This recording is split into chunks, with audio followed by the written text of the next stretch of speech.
Hello everyone, this is भावना। आप सभी का स्वागत है कॉलेज विद भावना में। तो कैसे हैं सभी? होपफुली सब अच्छे होंगे। आज हम क्लास करने वाले हैं एमएड सेकेंड सेम की।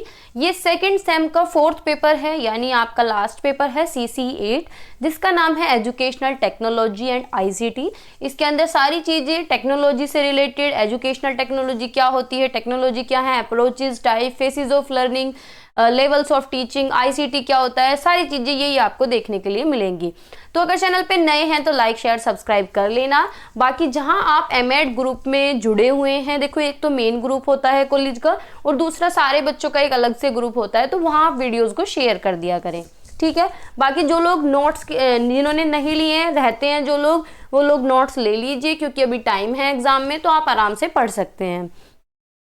आज टैबलेट में कुछ प्रॉब्लम हो रही है।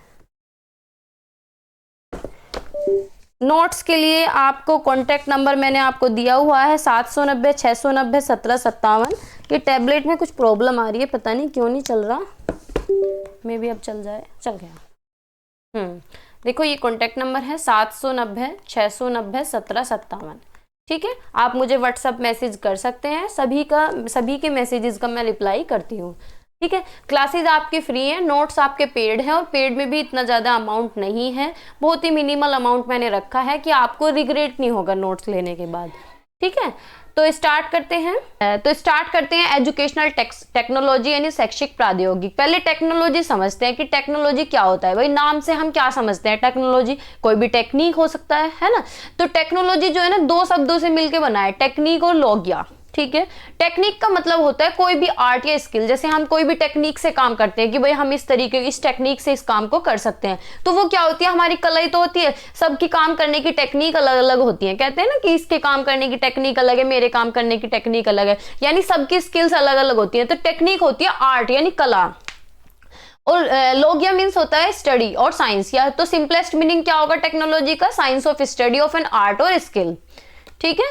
तो हिंदी में भी यही है कि टेक्निक का अर्थ है कला या कौशल, लौग्या का मतलब है विज्ञान या अध्ययन। तो इस प्रकार प्राद्योगिक का मतलब क्या हुआ? कला या कौशल के अध्ययन का विज्ञान। डेफिनेशन पढ़ते हैं, यानी आप इस तरीके से लिख सकते हैं पेपर में, पहले थोड़ा सा टेक्नोलॉजी के बारे में लिख दें, फिर एजुकेशन के बारे में लिखेंगे, फिर एजुकेशनल टेक्नोलॉजी के बारे में लिखेंगे। Technology is knowledge organised for production, यानी हम कोई भी टेक्नोलॉजी यूज करते हैं तो उससे काम क्या करते हैं? उत्पादन के तो काम करते हैं। कोई भी टेक्नोलॉजी हम यूज कर रहे हैं उससे कुछ ना कुछ उत्पादन करेंगे। तो प्राद्योगिक क्या है? संगठित ज्ञान है जिसका उपयोग उत्पादन के लिए किया जाता है। प्राद्योगिक वैज्ञानिक ज्ञान का व्यवहारिक उद्देश्य के लिए अनुप्रयोग है, यानी टेक्नोलॉजी क्या है? जो हमारी साइंटिफिक नॉलेज होती है। अब जैसे कि बीटेक वाले हैं, वो जो साइंटिफिक नॉलेज पढ़ते हैं या थ्योरेटिकल नॉलेज पढ़ते हैं, उसे अप्लाई करते हैं टेक्नोलॉजी में। जैसे कि आप हैं, आप कंप्यूटर के बारे में पढ़ रहे हैं, आप सिस्टम के बारे में पढ़ रहे हैं, आप एक्सेल के बारे में पढ़ रहे हैं, लेकिन आप उसे अप्लाई करके देखेंगे टेक्नोलॉजी में, ठीक है। तो टेक्नोलॉजी क्या है? Application of scientific knowledge to a practical purpose. Technology is set of instrument and skills which are used to satisfy the needs of the community, यानी क्या है? प्राद्योगिक उपकरण और कौशलों का वह समूह जिसका उपयोग समुदाय की आवश्यकता की पूर्ति के लिए किया जाता है, ठीक है। एजुकेशन का मीनिंग समझ लेते हैं। तो एजुकेशन जो है लेटिन भाषा से आया, एडुकेटम वर्ड से बना है, जिसका मतलब है टू ब्रिंग आउट। एडुकेटम यानी टू ब्रिंग आउट, यानी जो हमारे अंदर अंतर्निहित चीजें हैं, जो इनेट चीजें हैं, उन्हें बाहर डेवलप करना या बाहर लेके आना, ठीक है। जैसे बच्चा जो है स्कूल में जाता है तो उसे नॉलेज नहीं होती, लेकिन हिडन चीजें बहुत सारी होती है ना, तो हम क्या करते हैं? शिक्षा के माध्यम से तो उसके जितना भी पोटेंशियल है उसे डेवलप करते हैं। In the sense meaning of education to bring out the better qualities of an individual. वही बात है कि किसी भी इंडिविजुअल को अगर हमें उसकी बेटर क्वालिटीज डेवलप करनी होंगी तो हमें उसे एजुकेशन देनी होगी। तो एजुकेशन के माध्यम से क्या होता है? कोई भी इंसान की जो अच्छी क्वालिटीज होती हैं वो डेवलप होती हैं। भाई लिखना, पढ़ना या कोई भी स्किल हम कहाँ सीखते हैं? एजुकेशन के माध्यम से ही तो सीखते हैं, ठीक है। तो शिक्षा शब्द लेटिन एडुकेटम से लिया गया है, जिसका अर्थ है बाहर लाना। तो शिक्षा का अर्थ व्यक्ति के उत्तम गुणों को विकसित करना है। रोस जो है उन्होंने एक डेफिनेशन दी है कि शिक्षा शब्द एडुकेयर से लिया गया है, जिसका मतलब है पालन पोषण करना या ऊपर उठाना, यानी एक तरीके से हमारे लेवल को ऊपर उठाती है। तो शिक्षा वह प्रक्रिया है जो व्यक्ति का सही मार्गदर्शन और विकास करती है, यानी हमें डायरेक्शन भी देती है, गाइडेंस भी देती है, और हमारा ऑल ओवर डेवलपमेंट भी एजुकेशन के माध्यम से ही होता है। ठीक है। अब पढ़ते हैं एजुकेशनल टेक्नोलॉजी। भाई टेक्नोलॉजी क्या हो गई, कोई भी कला हो गई, कोई भी आर्ट होगी, कोई भी स्किल होगी। और एजुकेशन क्या है, एजुकेशन का मतलब है जो हमारे अंदर अंतर्निहित चीजें हैं, जो पोटेंशियल है, उसे डेवलप करना। तो अगर दोनों को मिला दिया जाए तो एजुकेशनल टेक्नोलॉजी क्या होती है, वो फील्ड होती है जिसमें हम पढ़ते हैं, इन्वेस्टिगेशन करते हैं, किसी प्रोसेस को एनालाइज करते हैं, डिजाइन करते हैं, चीजों को डेवलप करते हैं, इंप्लीमेंट करते हैं, इवेल्युएट करते हैं इंस्ट्रक्शनल एनवायरनमेंट को, learning materials, learners and the learning process. किस लिए, जिससे कि जो टीचिंग लर्निंग प्रोसेस है, जो पढ़ने पढ़ाने का सिस्टम चल रहा है, इसको इंप्रूव कर सकें। अब आप मेरे साथ पढ़ रहे हैं, मैं आपको पढ़ा रही हूं, ये सिस्टम, ये टीचिंग प्रोसेस कैसे इंप्रूव हुआ, एजुकेशन टेक्नोलॉजी के माध्यम से इंप्रूव हुआ। अगर टेक्नोलॉजी नहीं होती तो क्या आप इस तरीके से पढ़ पाते, या फिर आप कोई भी प्रिपरेशन कर रहे हैं, मानो नीट की किसी बच्चे को प्रिपरेशन करनी है, तो पहले के टाइम पे नीट की प्रिपरेशन करने के लिए या तो अच्छे अच्छे इंस्टीट्यूट या तो दिल्ली में है, या फिर आपको कोटा जाना होता है। लेकिन आजकल क्या है, ऑनलाइन भी बच्चे प्रिपरेशन कर रहे हैं। तो कैसे कर रहे हैं, टेक्नोलॉजी के माध्यम से। कौन सी टेक्नोलॉजी, एडटेक के माध्यम से, यानी एजुकेशनल टेक्नोलॉजी के माध्यम से। इतनी सारी एडटेक कंपनियां खुल चुकी हैं। तो एडटेक कंपनियां क्या है, वो कंपनियां जो एजुकेशन देते हैं, किसके माध्यम से, टेक्नोलॉजी के माध्यम से। ठीक है, समझ आया ना, आगे चलते हैं। तो education technology refers to the use of digital tools and resources to enhance teaching and learning. यानी एजुकेशनल टेक्नोलॉजी क्या है, जिसमें हम डिजिटल टूल्स यूज कर रहे हैं, कोई भी संसाधन यूज कर रहे हैं, जिससे कि जो ये पढ़ाने का सिस्टम है या पढ़ने का सिस्टम है, उसे अपग्रेड किया जाए, उसे बढ़ाया जाए, उसे एनहांस किया जाए। ठीक है, डिजिटल टूल्स जैसे कि आजकल स्कूल्स में, अगर हम एकेडमिक लेवल पे बात करें, तो आजकल स्कूल में प्रोजेक्टर्स के थ्रू पढ़ाया जा रहा है, ऑडियो विजुअल एड्स के थ्रू पढ़ाया जा रहा है। कोविड के टाइम पे क्या हुआ था, बच्चों को घर से ही पढ़ाया जा रहा था, यानी ऑनलाइन माध्यम से पढ़ाया जा रहा था। तो वो क्या था, वो एजुकेशन टेक्नोलॉजी थी। तो एजुकेशन टेक्नोलॉजी का मतलब ही ये होता है, जो टीचिंग लर्निंग प्रोसेस है, जो पढ़ाने का और पढ़ने का, सीखने सिखाने का जो प्रोसेस है, इसे और बेहतर बनाया जा सके। अब इसके अंदर सारी चीजें यही आ जाती हैं जो मैं आपको बता रही हूँ, कि सॉफ्टवेयर आ जाते हैं, एप्स आ जाते हैं, ऑनलाइन कोर्सेज आ जाते हैं, इंटरेक्टिव प्लेटफॉर्म आ जाते हैं, that help educators teach more effectively and student learn more efficiently. यानी आपने बहुत सारे कोर्स भी परचेज कर रखे होंगे, जैसे कि अब आगे आप सीटेट की तैयारी करेंगे तो फिर ऑनलाइन पढ़ेंगे। अब सीटेट की कोचिंग कोई नहीं करता है, सीटेट की कोचिंग तो ऑफलाइन जो है वो बंद ही हो चुकी है। तो आप क्या है, ऑनलाइन पढ़ेंगे। और कुछ बच्चे क्या करेंगे, कोर्स परचेज करेंगे। तो कोर्स परचेज करने के लिए आपको क्या करना होगा, ऐप डाउनलोड करना होगा, या फिर बहुत बार सॉफ्टवेयर से भी पढ़ लेते हैं, है ना। तो इसके लिए आपको इंटरेक्टिव प्लेटफॉर्म चाहिए। इंटरेक्टिव प्लेटफॉर्म से क्या होता है, जो टीचर, जो एडुकेटर होते हैं, वो अच्छे से पढ़ा पाते हैं, इफेक्टिवली पढ़ा पाते हैं, और बच्चे जो हैं एफिशिएंटली सीख पाते हैं। ठीक है, तो एडटेक का एम क्या है, एजुकेशन को और भी सुगम बनाना, इजी बनाना, एंगेजिंग बनाना, पर्सनलाइज्ड बनाना, कि हर बच्चे को ये लगे कि मैं पढ़ रहा हूं, मुझ पे फोकस किया जा रहा है। वहां कोई एक पर्टिकुलर बच्चे पे थोड़ी ना ध्यान दिया जाता है। अब मैं आपको पढ़ा रही हूँ, या मैं ऑन कैमरा अगर पढ़ाऊं, तो मैं किसी एक बच्चे को थोड़ी ना पढ़ाऊंगी, तो कोई भी पढ़ सकता है। तो सबको ये लगता है कि हम लोग इन्वॉल्व हैं। ठीक है, तो ये क्या है, और भी आसान चीज हो गई, सुगम हो गई, एंगेजिंग हो गई, सब बच्चे इसमें इन्वॉल्व हो सकते हैं।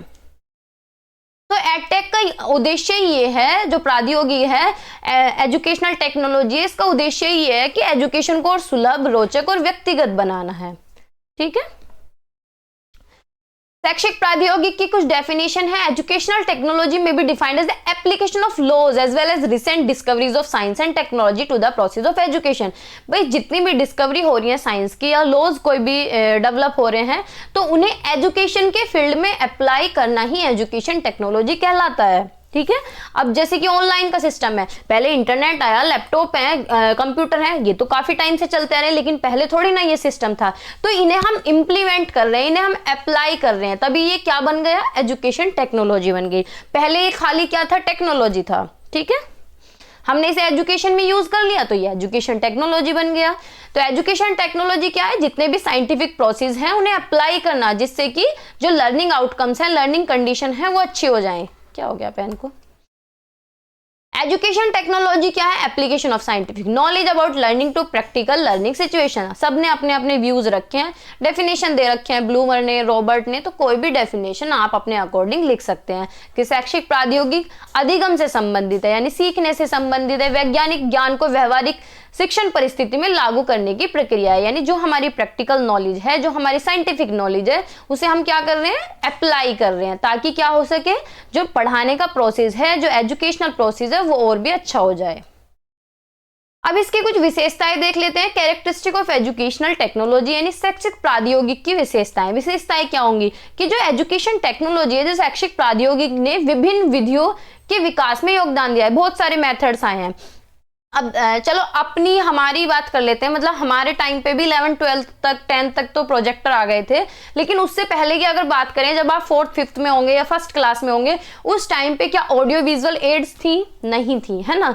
लेकिन अब टाइम बढ़ रहा है तो धीरे धीरे क्या हो रही है, और डेवलपमेंट हो रहा है, रिसेंट डिस्कवरीज हो रही है कि भाई एजुकेशन को अच्छा कैसे बनाया जाए। तो अच्छा कैसे बनाया जा रहा है कि बच्चों को खेल से पढ़ाया जा रहा है, टेक्नोलॉजी के माध्यम से पढ़ा रहे हैं, फोन से पढ़ा रहे हैं, प्रोजेक्टर से पढ़ा रहे हैं, वीडियो ऑडियो विजुअल एड्स के द्वारा पढ़ाया जा रहा है। तो एजुकेशनल टेक्नोलॉजी ने बहुत सारे मेथड्स में अपना योगदान दिया है। जैसे कि माइक्रो टीचिंग हो सकती है। माइक्रो टीचिंग क्या है, जो आप बीएड में करेंगे, या फर्स्ट ईयर में माइक्रो टीचिंग होगी आपकी। माइक्रो टीचिंग होता है छोटे से समूह को पढ़ाना, मतलब 5 से 6 बच्चों के ग्रुप को पढ़ाना। इंटरेक्शन एनालिसिस हो गया, यानी पहले बच्चे डर के बैठते थे क्लास में, लेकिन आजकल ऐसा वातावरण हो गया है कि बच्चे भी इंटरेक्ट करते हैं। ऑडियो विजुअल एड्स के माध्यम से पढ़ाया जाता है। प्रोग्राम लर्निंग मेथड के द्वारा पढ़ाया जाता है, यानी कोई भी कितना भी कॉम्प्लेक्स टॉपिक हो, कितना भी हार्ड टॉपिक हो, उसको भी छोटे छोटे स्टेप्स में तोड़ के पढ़ाते हैं, है ना, जिससे लर्निंग इजी हो जाए, बच्चों को बर्डन ना लगे। तो in the field of educational technology, जो शैक्षिक प्रौद्योगिकी का क्षेत्र है, उसमें मनोविज्ञान, विज्ञान और प्रौद्योगिक प्रणाली, कला, ऑडियो विजुअल सहायक सामग्री, मशीनों का उपयोग किया जाता है। यानी यही सारी चीजें यूज की जाती हैं जो मैं आपको बता रही हूँ। साइकोलॉजी यूज करते हैं। साइकोलॉजी क्या होता है कि बच्चे की मनोविज्ञान, बच्चे के मन को समझना। पहले कौन समझता था? पहले तो स्टिक से काम होता था कि भाई पिटाई हो रही है, बस डंडे से पिटाई हो रही है, पिट गए, पढ़ लिए, रट लिया, याद कर लिया, है ना। लेकिन आज के टाइम पे साइकोलॉजी को अप्लाई किया जा रहा है ताकि बच्चे के मन को समझा जाए। जो छोटे बच्चे आ रहे हैं, पेरेंट्स ही नहीं पीटने देते हैं। साइंस एंड टेक्नोलॉजी है, सिस्टम है, आर्ट है, ऑडियो विजुअल एड्स है और मशीन्स को यूज किया जा रहा है। It is based on the application of scientific knowledge, यानी किस पे आधारित है? शैक्षिक प्रौद्योगिकी किस पे आधारित है? साइंटिफिक नॉलेज को अप्लाई करना। ये साइंटिफिक नॉलेज ही तो है जो हम अप्लाई कर रहे हैं, है ना। या टीचर्स जूम से मीटिंग कर रहे हैं, या जूम के द्वारा बच्चों को पढ़ाया जा रहा है, तो ये क्या है? साइंटिफिक नॉलेज है, या फिर टेक्नोलॉजी की जो नॉलेज है उसे अप्लाई किया जा रहा है एजुकेशन के फील्ड में। It helpful in making the teaching process objective, easy, clear, interesting and scientific. यानी ये क्या है, जो शैक्षिक प्रौद्योगिकी है, ये जो पढ़ाने का तरीका है, इसे और भी आसान बना रहा है, इंटरेस्टिंग बना रहा है। बच्चों को भी मजा आता है पढ़ने में और टीचर को भी अच्छा लगता है पढ़ाने में। ये साइंटिफिक भी बना रहा है, क्लियर भी बना रहा है, ईजी भी कर रखा है, इंटरेस्टिंग भी हो रहा है। ये कंटिन्यूस डायनेमिक टेक्नोलॉजी है। देखो, कंटिन्यूस डायनेमिक यानी बदलती रहती है। अब पहले के टाइम पे ऐसा नहीं था, लेकिन अब कितनी सारी डिस्कवरीज हो गई हैं, पढ़ाने के तरीके को टोटली चेंज हो गया है। लेकिन आने वाले टाइम में क्या होगा? आने वाले टाइम में हर बच्चा अपना लैपटॉप, अपनी टैबलेट, पेन टैब या फिर ये सारी चीजें स्कूल में लेके जाया करेंगे। बुक्स का जो सिस्टम है ये सारा हट जाएगा। तो ये डायनामिक है, जैसे जैसे टेक्नोलॉजी बढ़ रही है चीजें और अपग्रेड होंगी। ये किताबों का सिस्टम ही खत्म हो जाएगा, सारी चीजें ऑनलाइन हो जाएंगी, सारे बच्चे उसी पे ही वर्क करेंगे। ठीक है, तो ये एक इंपॉर्टेंट मीडियम है कम्युनिकेशन का। ठीक है, अब अप्रोचेज ऑफ एजुकेशनल टेक्नोलॉजी, या तो अप्रोचेज बोल सकते हैं, टाइप्स बोल सकते हैं। तो उपागम कौन कौन से हैं? हार्डवेयर अप्रोच है, सॉफ्टवेयर अप्रोच है और सिस्टम अप्रोच है। देखो, पेपर में बार बार पूछा जाता है, हार्डवेयर अप्रोच भी पूछा जाता है, सॉफ्टवेयर अप्रोच भी पूछा जाता है, अलग से भी पूछ लेते हैं और लॉन्ग क्वेश्चन में कंपाइल करके भी पूछ लेते हैं। तो पहले पढ़ते हैं हार्डवेयर बेस्ड अप्रोच। अब हार्डवेयर से नाम पता चल रहा होगा कि कुछ टाइट चीज है, कुछ इस तरीके की चीज है, सॉफ्ट नहीं है। हार्ड तो हार्ड ही होता है ना, कठिन मतलब कुछ भी ठोस चीज। तो हार्डवेयर बेस्ड अप्रोच क्या है? Emphasise the use of physical tools. Physical tools क्या है? जो हम अपने हाथ से टच करके देख सकते हैं, जैसे कि मेरा लैपटॉप, ये क्या है? हार्डवेयर है, फिजिकल टूल है। End devices for delivering educational content, यानी शैक्षिक सामग्री प्रदान करने के लिए कोई भी भौतिक उपकरण और साधनों के उपयोग पर बल देता है। ठीक है, तो इसके अंदर क्या क्या चीजें आ जाती हैं? फिजिकल टूल्स आ जाते हैं, जैसे कि कंप्यूटर हो सकता है, अभी मैं बता रही हूँ, लैपटॉप है, जो चीजें हम टच करके देख सकते हैं, टैबलेट है, अपने हाथ में हम ले रहे हैं, काम कर रही हूँ मैं भी टैबलेट पे, आप भी करते होंगे, या इंटरेक्टिव व्हाइट बोर्ड है जिसपे हम लिखते हैं, बच्चों को पढ़ाते हैं, प्रोजेक्टर्स हैं, या ऑडियो विजुअल कोई भी इक्विपमेंट हो सकता है कि फोन से हम पढ़ा रहे हैं या खाली बच्चों को रिकॉर्डिंग सुनवा रहे हैं। तो ये सारे क्या है? इक्विपमेंट्स क्या है? हार्डवेयर में आते हैं, हार्डवेयर बेस्ड अप्रोच में आते हैं। Support multimedia presentation, digital resources, interactive learning activities, ये क्या सपोर्ट करते हैं, ये इन्हीं के द्वारा। अब लैपटॉप से ही तो मैं आपको पढ़ा सकती हूँ, ऐसे थोड़ी ना पढ़ा दूंगी। तो ये क्या है, सपोर्ट करते हैं प्रेजेंटेशन में, डिजिटल रिसोर्सेज में और लर्निंग एक्टिविटीज को और भी इंटरेक्टिव बनाने में। इन्हें एक प्रॉपर इंफ्रास्ट्रक्चर चाहिए जिससे कि लर्निंग एनवायरनमेंट को और भी अच्छा बनाया जा सके, बढ़ाया जा सके। ये टीचर की हेल्प करते हैं जिससे कि बच्चे एंगेज हो सके, एंगेज यानी बच्चे इन्वॉल्व हो सके। अब पहले के टाइम पे लेक्चर मेथड चलता था कि टीचर क्लास में आया, पढ़ाए बच्चों को और चला गया, और पीछे बच्चे क्या है, जो भाई ले रहे हैं, सो रहे हैं, कुछ भी बोर हो रहे हैं। लेकिन आज के टाइम पे क्या है, बच्चे एंगेज होते हैं जब टेक्नोलॉजी से उन्हें पढ़ाया जाता है। तो ये क्या है, एक अच्छा लर्निंग एनवायरनमेंट क्रिएट करते हैं, इससे लर्निंग एक्सपीरियंसेस भी क्रिएट होते हैं अच्छे। Refers to the use of physical device in the education system. Educational hardware approach के अंदर क्या आ जाएंगे, जितनी भी फिजिकल डिवाइस हैं, इसके अंदर मशीन्स है, radio, television, tape recorder, projector, video tape, motion picture, computer, जितने भी हार्डवेयर, जितनी भी चीजें हैं वो सारी इसके अंदर आ जाएंगी जो एजुकेशन में हम यूज कर रहे हैं। ये जितने भी हार्डवेयर बेस्ड अप्रोच है, ये एडुकेटर्स या टीचर्स की हेल्प करते हैं कि वो बच्चों तक कंटेंट पहुंचा सकें, और ज़्यादा बच्चों को ज़्यादा मात्रा में पहुंचाना। अब जैसे कि ऑनलाइन कंटेंट ही है, आप पढ़ते हैं तो लाखों में बच्चे पढ़ रहे हैं, तो पढ़ रहे हैं, उससे भीड़ थोड़ी ना हो रही है, चाहे करोड़ में पढ़ लें। Uses electromechanical equipment for instructional purpose, ठीक है।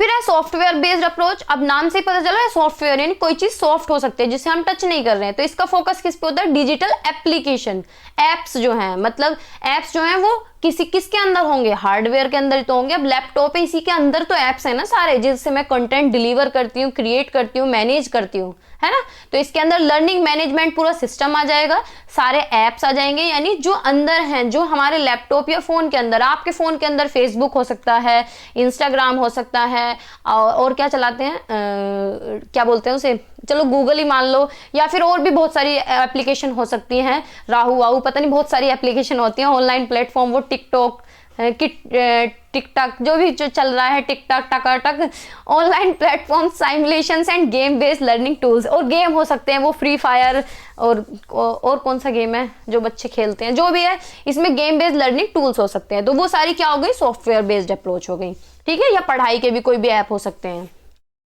ये क्या है, लर्निंग को और भी इंटरेक्टिव बनाता है, बच्चों की प्रोग्रेस को भी देख सकता है, और पर्सनलाइज लर्निंग पाथवेज भी प्रोवाइड करता है। Required selecting appropriate software to align with learning objectives, यानी शिक्षण उद्देश्यों के लिए अनुरूप उपयुक्त सॉफ्टवेयर का चयन आवश्यक होता है कि हमें कौन सी एप्लीकेशन से पढ़ना है। अब फ्री फायर से आप पढ़ थोड़ी ना सकते हैं, खेल ही तो सकते हैं, है ना। और फेसबुक पे क्या कर सकते हैं, फेसबुक पे पढ़ भी सकते हैं, हाँ स्टोरी भी देख सकते हैं।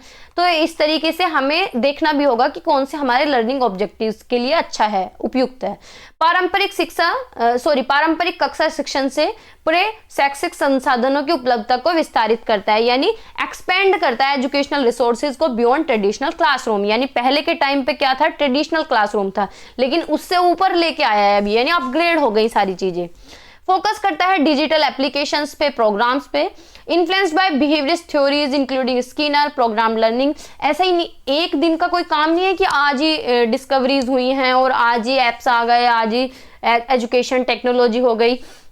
सालों से रिसर्च चलती आ रही है, चीजें धीरे धीरे अपग्रेड हो रही हैं, धीरे धीरे आगे बढ़ रही हैं। तो इसमें बहुत सारे लोगों का योगदान है जिन्होंने लर्निंग थ्योरीज भी दी हैं, जैसे कि स्किनर हैं। Include educational apps, card readers, digital books and online platform. Digital books यानी जैसे मैं आपको पीडीएफ्स देती हूँ, तो ये क्या है, एक तरीके से डिजिटल बुक्स हो गई। Helps teachers enhance lessons with films, flash card and interactive tools, ठीक है। इसके अंदर ये सारी चीजें आ जाएंगी। अगर डिफरेंस आपको देखना है तो इस तरीके से देख सकते हैं कि हार्डवेयर अप्रोच क्या है, इसके अंदर फिजिकल इक्विपमेंट आ गए, टूल्स आ गए जो हमारे पढ़ाने में, एजुकेशनल पर्पज में काम आते हैं। सॉफ्टवेयर अप्रोच में क्या आ गए, सारे प्रोग्राम्स आ गए, एप्लीकेशन आ गए, इंस्ट्रक्शनल मेथड आ गए।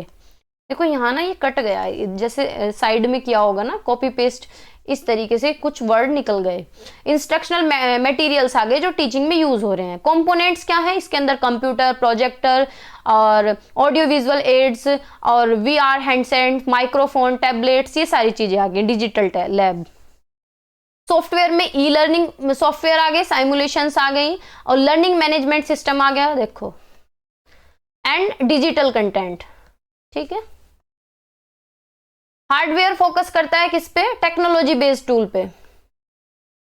और इसका फोकस किस पे रहता है, इंस्ट्रक्शनल स्ट्रेटेजीज पे, जिससे कि लर्निंग को और बेटर बनाया जा सके। इसके अंदर smart classroom, audio visual add, digital white boards and online learning service. Software के अंदर क्या आ जाएंगे, सारे ऐप आ जाएंगे, वर्चुअल क्लासरूम आ जाएंगी, ई बुक आ जाएंगी, असेसमेंट टूल आ जाएंगे, ठीक है, और एजुकेशनल वीडियोज आ जाएंगी। ये डिपेंड किस पे रहता है, अब देखो हार्डवेयर डिपेंड किस पे रहता है, अब लैपटॉप है तो ये हार्डवेयर, लेकिन डिपेंड किस पे रहेगा, किसी ना किसी सॉफ्टवेयर से तो मुझे पढ़ाना ही पड़ेगा ना आपको, तो ये डिपेंड किस पे रहता है, सॉफ्टवेयर पे। और सॉफ्टवेयर किस पे डिपेंड रहता है, ऐप है, ऐप किस चीज में डाउनलोड करेंगे, तो उसके लिए फोन या लैपटॉप तो चाहिए, तो ये डिपेंड रहता है हार्डवेयर पे।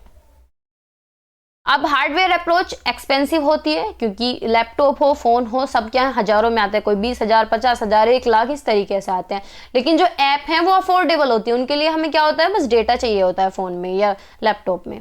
Limited flexibility as hardware needs maintenance and upgrades, और ये मोर फ्लेक्सिबल होते हैं, सॉफ्टवेयर अपडेटेड हो जाते हैं। ऐसा थोड़ी है कि सॉफ्टवेयर हमें खरीदने पड़ेंगे या कुछ और करना पड़ेगा उसके लिए, या कैफे पे जाना पड़ेगा, सॉरी कैफे क्या बोलते हैं, किसी भी लैपटॉप की शॉप पे जाना पड़ेगा कि ठीक कराने हैं, ये खराब हो गया या नया लेना है, ऐसा थोड़ी होता है। ये क्या है, फ्लेक्सिबल है, ये अपडेट होते हैं। अब व्हाट्सएप अपडेट हो रहा है ना। Enhance physical engagement through devices and equipment, enhance conceptual understanding, यानी एप्स के द्वारा हम पढ़ पाते हैं, हमारी अंडरस्टैंडिंग अच्छी होती है। लेकिन इसमें क्या है, फिजिकल एंगेज होते हैं, यानी लैपटॉप में अपने हाथ से पकड़ रही हूँ, टैबलेट अपने हाथ से पकड़ रही हूँ, ठीक है। तो इस तरीके से डिफरेंस भी लिख सकते हैं। थर्ड क्या होता है, सिस्टम अप्रोच। अब ये भी आपको पढ़ना पड़ेगा, लेकिन पूछा नहीं जाता है, एक साथ आप लिख सकते हैं लॉन्ग क्वेश्चन में। तो सिस्टम अप्रोच क्या है, तंत्र दृष्टिकोण की संकल्पना क्या है, a systematic method of organising and managing the teaching learning process, यानी इसके अंदर सारी चीजें आ जाती है कि एक सिस्टमेटिक तरीके से हम कैसे लर्निंग प्रोसेस को ऑर्गेनाइज कर रहे हैं, मैनेज कर रहे हैं। तो शिक्षण अधिगम प्रक्रिया को व्यवस्थित रूप से संगठित और प्रबंधित करने की एक प्रणालीगत विधि है कि कैसे हम मैनेज कर रहे हैं जो सीखने सिखाने का पूरा प्रोसेस है, और किस तरीके से ऑर्गेनाइज कर रहे हैं चीजों को। ये view education as an interrelated system where all component teachers, student, curriculum, technology and assessment work together, यानी एक एजुकेशन को एक इंटर रिलेटेड सिस्टम की तरह देखता है, यानी सारे एक दूसरे से जुड़े हुए हैं। जैसे कि अगर टीचर नहीं होगा तो बच्चों को पढ़ाएगा कौन, अगर बच्चे नहीं होंगे तो टीचर किसको पढ़ाएगा, और टीचर और बच्चे होंगे और सिलेबस ना हो, बुक्स ना हो, करिकुलम ना हो तो भी कैसे पढ़ेंगे, अगर टेक्नोलॉजी ना हो तो फिर तरीका पुराना हो जाएगा, ये ट्रेडिशनल में चला जाएगा, अगर असेसमेंट ना हो तो हमें पता नहीं चलने का कि बच्चों का मूल्यांकन कैसे करना है, कौन बच्चा कितना कर पा रहा है। तो ये सारी चीजें क्या है, एक दूसरे से जुड़ी हुई है, इंटर रिलेटेड है, अंतर संबंधित है, हर कोई एक दूसरे पे निर्भर है। इसका उद्देश्य क्या होता है कि टीचिंग को इम्प्रूव किया जाए, बच्चों की एफिशिएंसी इंक्रीज होनी चाहिए, टीचिंग जो है इफेक्टिव होनी चाहिए, और एजुकेशन में जितनी भी समस्याएं हैं वो सारी सोल्व होनी चाहिए। इसके की फीचर्स क्या हैं, इनपुट है, प्रोसेस है, आउटपुट है, फीडबैक, इवैल्यूएशन, ऑप्टिमाइजेशन। इनपुट यानी इनपुट में टीचर्स आ जाएंगे, बच्चे आ जाएंगे, जितने भी पढ़ाने के तरीके हैं, सामग्री हैं, वो सारी आ जाएंगी, और जितने भी रिसोर्सेज हैं वो सारी इसके अंदर शामिल है। प्रोसेस क्या है, प्रक्रिया के अंदर क्या है कि पढ़ाने की रणनीति क्या है, स्ट्रेटेजीज क्या है कि कैसे हम क्लास के अंदर पढ़ाएंगे। जैसे कि हम क्लास में पढ़ाने जाते हैं तो अपना टॉपिक तैयार करके लेके जाते हैं। इंस्ट्रक्शनल मेथड, किस तरीके से हमें बच्चों को निर्देश देने हैं, कौन सी एक्टिविटीज हमें करानी है, वो सारी प्रोसेस के अंदर होती हैं। आउटपुट क्या होता है, आउटपुट यानी बच्चों का रिजल्ट। तो आउटपुट क्या हो गया कि बच्चों ने क्या सीखा, कौन कौन सी स्किल उनकी डेवलप हुई, उनकी परफॉर्मेंस कैसी है। फीडबैक और इवैल्यूएशन क्या है कि उनके कितने मार्क्स आए, अचीवमेंट क्या है, कौन सा टॉपिक उन्हें समझ आ रहा है, कौन सा टॉपिक पे उन्हें काम करने की जरूरत है। ऑप्टिमाइजेशन क्या है कि uses data and analytics to refine teaching methods and curriculum, यानी शिक्षण विधि और पाठ्यक्रम को सुधारने के लिए डेटा विश्लेषण करना, देखना कि भाई कहाँ रिसोर्सेज में कमी है, कहाँ बच्चों में कमी है, टीचर्स में कमी है, ये सारी चीज देखना, ऑप्टिमाइज करना। ठीक, so this is all for today. Hopefully class आपको अच्छी लगी होगी। नेक्स्ट टॉपिक जो हम पढ़ेंगे, technology trend in education present and future, यानी आज के टाइम में टेक्नोलॉजी का क्या ट्रेंड है, फ्यूचर में क्या ट्रेंड होगा, कैसे टेक्नोलॉजी हमारे काम आने वाली है, आज के टाइम में क्या यूज हो रहा है, आने वाले टाइम में क्या यूज होगा। तो ये सारे टॉपिक हम करने वाले हैं। तो बाय बाय, टेक केयर, पढ़ते रहिए, मुस्कुराते रहिए, मेरे साथ जुड़े रहिए।